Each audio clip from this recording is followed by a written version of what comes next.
Hello guys, আসসালামু আলাইকুম। কেমন আছেন? আশা করি ভালো আছেন। আলহামদুলিল্লাহ, আমি অনেক ভালো আছি। আজকে কি রান্না করব সেটাই আপনাদের সাথে শেয়ার করব। দেখেন, লাউয়ের আগা নিতেছি। ফুল ভিডিওটা অবশ্যই দেখবেন, না দেখলে মিস করে যাবেন। কি রান্না করব সেটাই আপনাদের সাথে শেয়ার করব। কিছু লাউয়ের আগা নিব, নিয়ে রান্না করব। এটা আমার নানি রান্না করতো, তেল ছাড়া শুটকি তরকারি। আমার আম্মু আবার আমার নানিতে শিখছে, আমার আম্মুর থেকে আবার আমি শিখছি কীভাবে তেল ছাড়া শুটকি। একবার রান্না করে খাইছি, অনেক মজা লাগছে। তাই জন্য বলতেছি আপনাদের সাথেও শেয়ার করি আমি কীভাবে রান্না করি তেল ছাড়া শুটকি তরকারি।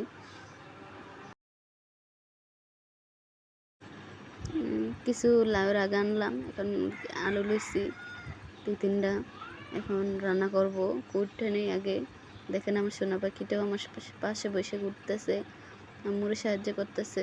যে হারে গরম পড়ছে, কোনো তরকারি ভালো লাগে না। এই শুটকি তরকারি তেল ছাড়া রান্না করে খেয়ে দেখবেন, হয়তো ভালো লাগতে পারে। আমার তো মাছ মাংস কিছুই ভালো লাগে না, তাই মন চাইতেছে শুটকি তরকারি দিয়ে ভাত খেতে। তাই জন্য যাই শুটকি তরকারি রান্না করে নিই। এই পরিমাণ মতো পানি দিয়ে দিলাম, কিছু কাঁচামরিচ দিলাম, হলুদের গুঁড়া দিলাম, মরিচের গুঁড়া দিলাম, লবণ দিলাম। আপনারা যা জাল খাবেন তা পরিমাণ মতো সব কিছু দিবেন। রসুন বাটা, পেঁয়াজ বাটা, শুটকি, এটা বৈশা শুটকি বলে। আপনারা কী নাম এটা বলেন? আমরা বলি বৈশা শুটকি। আপনারা কী শুটকি বলেন অবশ্যই কমেন্ট করে জানাবেন। যে কোনো শুটকি দিয়ে রান্না করতে পারবেন, সমস্যা নাই। সব কিছু দিয়ে এখন বসাই দিলাম, রান্না করে নিব। শুটকি তরকারি হলে ভাত খাবো,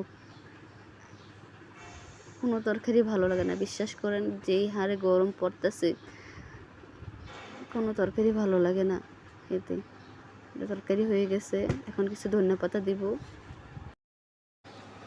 ধনেপাতা দিয়ে দিলাম। যে সুন্দর একটা গ্রান আইছে, বিশ্বাস করবেন না। আপনারা অবশ্যই বাসা রান্না করে খেয়ে দেখবেন, অনেক মজা হয়েছে শুটকি তরকারি।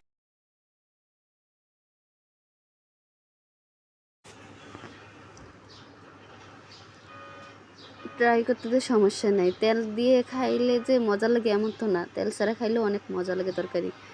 এটা রান্না করে খেয়ে দেখবেন।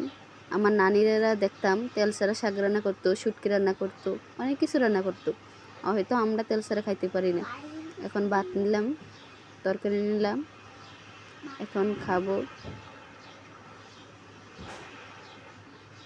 অনেক মজা হয়েছে তরকারিটা, বিশ্বাস করাইতে পারবো না আমাদের। অনেক মজা হয়েছে তরকারিটা, অনেক স্বাদ হয়েছে। সবাই ভালো থাকবেন, সুস্থ থাকবেন। আল্লাহ হাফেজ।